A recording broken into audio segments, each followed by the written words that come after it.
Is Fouad Abiad hosting the Mr. Olympia press conference? IFBB pro bodybuilder murdered? What happened in Mexico? Mr. Olympia updates? Plus much more. What's up, desktopers? Xavier Urs here for Desktop Bodybuilding, and we are back with another bodybuilding news video. And let's kick it off with a man who's making a comeback to the stage in Sas Harati.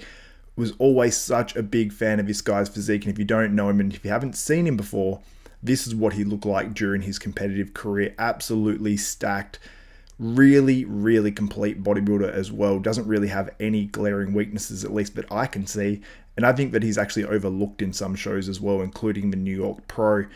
And he posted this up. He works with Chris Aceto, and he said, "Hey Chris, so I've been thinking, I'm ready, so when?" And then basically a response here from Chris Aceto saying, "Said now, picks weight, food, show." Then he responds, "You got it, coach. Hashtag Team Aceto, hashtag we back, hashtag the return."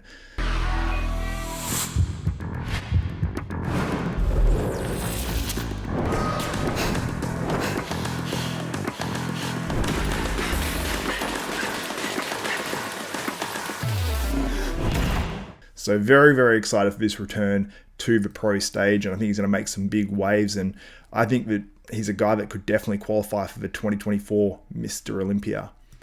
Now, we may have a new classic physique phenom on our hands, courtesy of Brazil, I believe, and as far as I understand, he just turned pro today. It's 22-year-old Andre Rocha.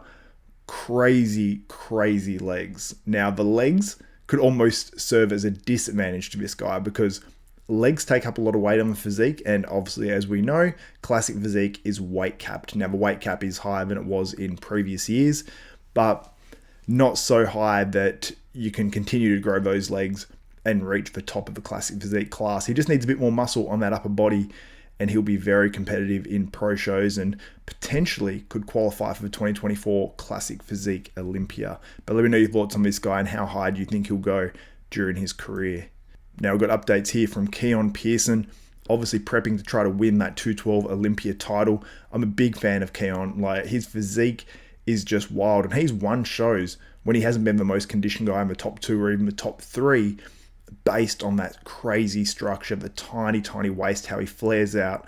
And I don't think that Keone misses condition from lack of trying. He's working with Patrick Tour. This guy really works his athletes to get down and to get really sharp. So there's no lack of trying from Keone Pearson. I just think that some guys have more of a propensity to get conditioned or to get big or whatever. Keone just has that trouble getting that really dry inside out conditioning. But from these photos, he's looking pretty damn conditioned. And in his last show, I thought it was his best conditioning to date. So it's improving show to show. And I think sometimes it's one of those things where the physique sort of has to catch up because he's added so much muscle over the last couple of years to condition that muscle and really bring it in sharp and tight. I think that takes a few years. And I think as the shows go on, Keone is getting better and better in that regard. Now, 2 of the stars of the classic physique class, Urs Kalecinski and CBUM, have teamed up. Urs saying the princess invited me to her castle, and then CBUM taking a swipe at Urs for his shoe selection looking like a 90s skater shoe. So I enjoyed that. I enjoyed the back and forth between Urs and CBUM, and both seem like great dudes. I mean, Urs I've had on Bodybuilding University before and messaged from time to time, and he's just a great dude. And CBUM, obviously, everyone knows CBUM. He's the most popular guy in this industry, and part of his popularity is that he's such a nice dude. But something I found very interesting on the latest episode of Olympia TV, Bob Ciccarello and also Chris Cormier did not have CBUM winning the 2023 Classic Physique Olympia. You guys can let me know what you think about that, and I'll let you know who they had winning. So Bob Ciccarello actually had Urs beating CBUM at this year's Classic Physique Olympia, and he gave his reasons on that show as to why. And Chris Cormier had Breon Ansley, who's making his return to the Classic. He was going to move to 212 this year. He's coming back to Classic, and he has him winning it. Now, Chris Cormier did, I don't know if he does or if he just did previously coach Breon Ansley. So obviously maybe a little bit of bias there. And Breon has beat CBUM in the past, although since then CBUM has gone on a run and won 4 Classic Physique Olympia titles. But Breon's sort of being overlooked a little bit, but I don't know if he can get back to winning the Classic Physique Olympia unless like CBUM and some of these other guys slip a little bit and Breon brings his all-time best. But let me know your thoughts on CBUM being predicted not to win by 2 out of the 4 on the latest episode of Olympia TV. Now we head to our Open Mr. Olympia updates. We've got one here from Justin Shier. Little over a week out, actually no, pretty much spot on a week out from a 2023 Mr. Olympia, looking crazy impressive in his home gym, and this is the last workout before he flies out to Orlando.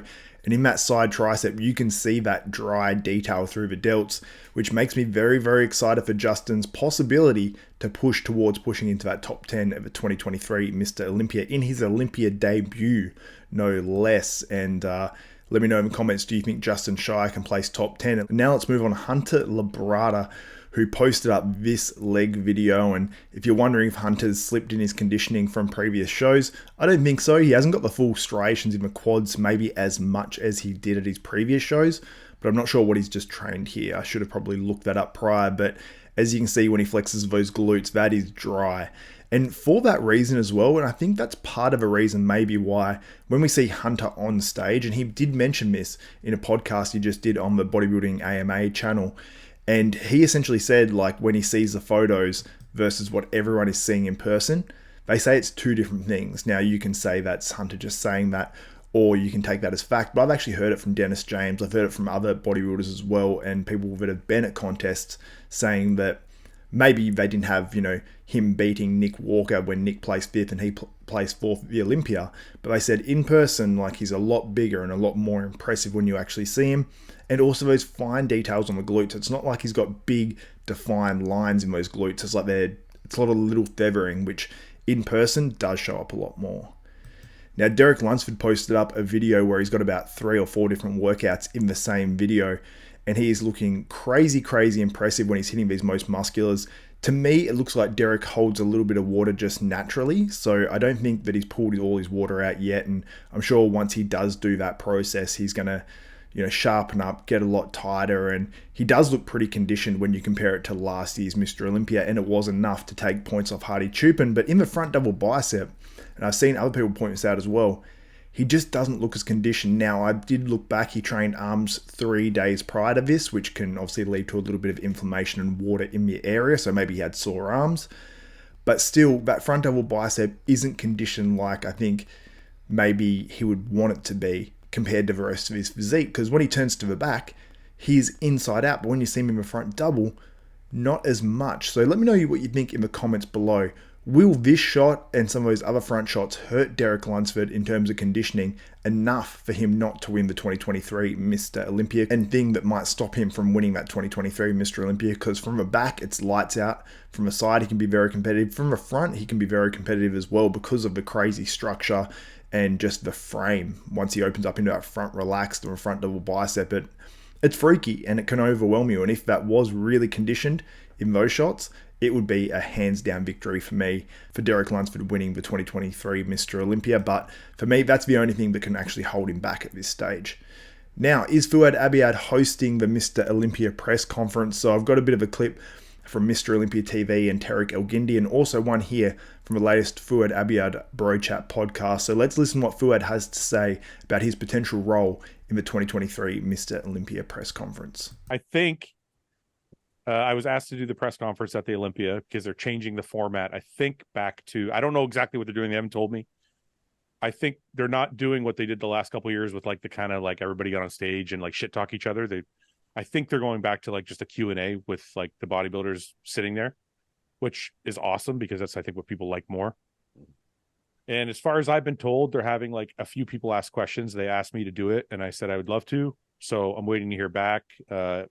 As far as I know, it's all good, but I don't count anything until it's all said and done. So pretty interesting that Fouad Abiad's been asked to do that. I think it's a wise move by the Olympia to bring this back to a question and answer type of press conference, because the last one, I mean, I've mentioned the issues that I've had with it before, like CBUM being cut off while he's talking with music and loud announcements. It was very sort of clunky. I saw what they were trying to do. They tried something new. It didn't work. Get back to the question and answer. We want the quotes from the bodybuilders. That's what a press conference is about. Look at it in any other sport. It's about the quotes, getting the interesting things that these guys say. And I feel like last time it was like, it felt very forced, and like guys had to put on a performance, or they stood there and didn't say much because it was a very uncomfortable setting. And I think you want to make these bodybuilders more comfortable, and then they might be more willing to say the things that we want to hear them say and hear their true opinions and their true thoughts. So that's just my opinion on it. But here's what Terry Gindi had to say about the format of a Mr. Olympia press conference. That the press conference this year will be epic. We're going to have a panel of 5 experts of the industry. And I heard it's a combination of 15 Olympia titles asking questions to all the superstars at the press conference. This is going to take place on Thursday at 12 p.m. Eastern Time, 9 a.m. Pacific. The press conference. So there's going to be 5 people asking questions, and there's 15 Mr. Olympia titles between them. So let's try to figure out who this might be. So you got Phil Heath has 7. Could it be one of the 8-time Mr. Olympia winners that would make 15 titles, like Ronnie Coleman or Lee Haney?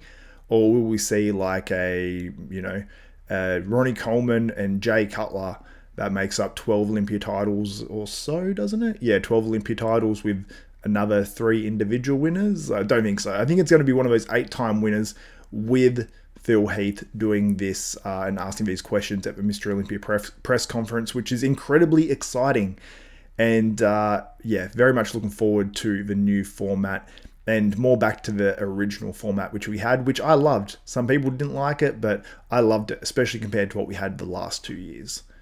Now, onto a pretty sad story and a pretty crazy story. This is on Generation I, and it says pro bodybuilder known as El Charro Lomeli was shot while driving his truck on Thursday night.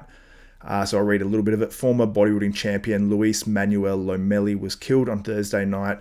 Charro Lomeli was driving his Dodge Ram truck in San Geronimo neighborhood in Leon when he was shot by 2 gunmen from another vehicle, according to multiple reports. Lomeli was alleged on his way to the gym during the attack. He attempted to put his car in reverse and caused a collision with another vehicle. The investigation is still ongoing as authorities are combining elements from the scene with available security footage to gather more details. And this is the crazy part of it. This was the 2nd time this calendar year that Lomeli was attacked. According to La Silla Rota Lomeli was the victim of another armed attack about 5 months ago. The gunman shot at Lomeli but only grazed his arm. So incredibly sad for Manuel Lomeli, or El Charro Lomeli, whatever he was actually known as. You can see him here. This was actually, I believe, his best showing, I think in 2014 at the Ferrigno Legacy show, and placed 4th there as well. So he was a legit pro bodybuilder, and I don't even think this was actually his best look. I've seen him actually look a little bit better, where he's a little bit more shredded and had the crazy striated quads. But yeah, just want to say rest in peace. Condolences, obviously, to the family, the friends, and everyone that knew Manuel Lomeli.